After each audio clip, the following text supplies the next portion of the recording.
Okay, Assalamualaikum. Sekarang Cik Tangga berada di Penang. Dekat depan korang ni semua hotel tau. So, dekat belakang kita ni, kita dah sampai dekat mana ni? Biru-biru on the island. Okay, ni nampak. Oh, pemandangan dia sangat cantik.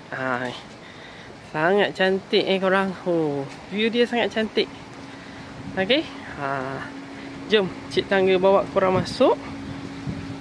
Cik Tangga tunjuk korang. Cantik ada pokok teratai. Ni dia punya entrance lah. Okay, dia ada dua side. Belah kanan ni bahagian indoor. Ini kita panggil indoor lah. So bantal dia dah angkat. Kalau tidak memang cantik. Sebab dikatakan tempat ni biru-biru, dia sediakan bantal biru-biru, view yang cantik.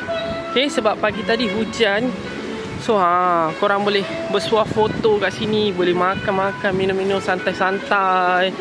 Okay, so jom kita ke belah indoor pula. Okay, ni belah indoor. So kalau belah sana itu bahagian merah-merah lah.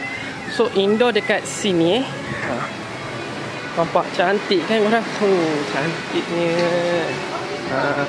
Alhamdulillah, cantik sangat.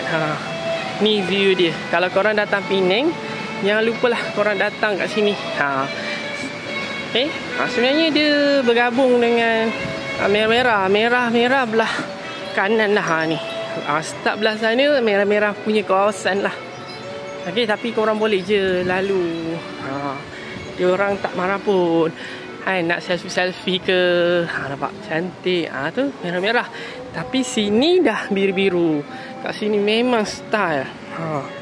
Nampak style ni korang. Okay, korang jangan lupa tahu datang dekat mana? Biru-biru Penang. Okay korang, bye.